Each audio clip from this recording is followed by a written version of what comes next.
I'm with John Benson, the great-grandson of General Shea. Now, John, tell us a little bit about General Shea. Well, General Sir John Shea was the general officer commanding the 60th Division, the London Division, during the Palestine campaign.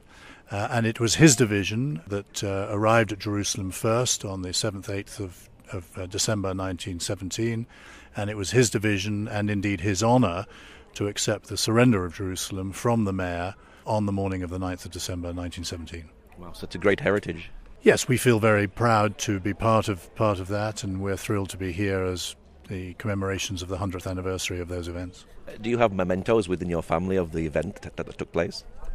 We do. We have some mementos, we have some letters, we have some photographs, we have albums. General Shea was a great collector and a great archivist, so we have quite a few items. He was actually given by the mayor a stick in commemoration of the surrender and a sword by the chief of police, and both of those items are here at the exhibition in the Tower of David. Have you studied his life? Yes, we've studied it. He was not a public figure. He was a man of great pride for our family, but he was not a public figure. But he wrote his memoirs. They were not published. And as I said, he kept pretty good records of his life over the years, and so we have enjoyed looking at those. He took the surrender of Jerusalem. Did he feel any religious significance to this? He was a religious man. He didn't view this as a crusade, so he didn't view this as a religious endeavor. It was a military endeavor. But his memoirs are full of references to the Bible, and he quotes both the Old Testament and the New Testament, and the Old Testament is pretty accurate, in fact, in terms of its description of the areas around Jerusalem, and that has been useful to men in the past as they've campaigned here. And looking back, this is quite significant, isn't it? Because this really is the start for the Jews to get their land. I think it was significant on a number of levels. The Ottoman Turk Empire had been in command of Jerusalem, or control of Jerusalem, for over 400 years, and it was time for a change. Jerusalem was a very poor, and Shea writes about the very poor, squalid conditions within the old city. So the city, it was time for a change.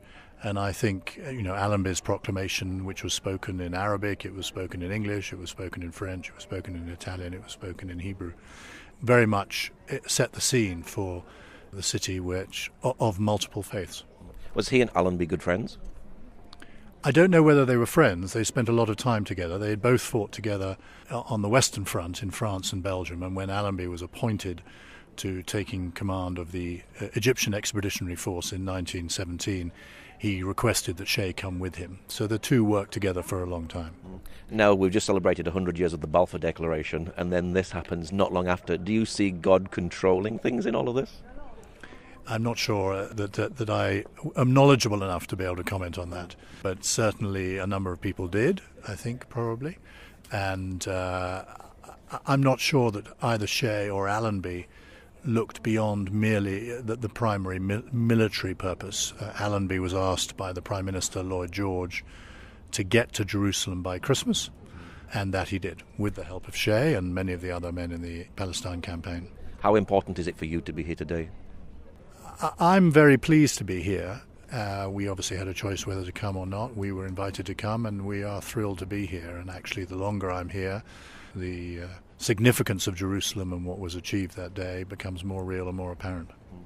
We're going to have a reenactment of Allenby walking into Jerusalem. Will this be a moving experience for you? Yes, I think it will be.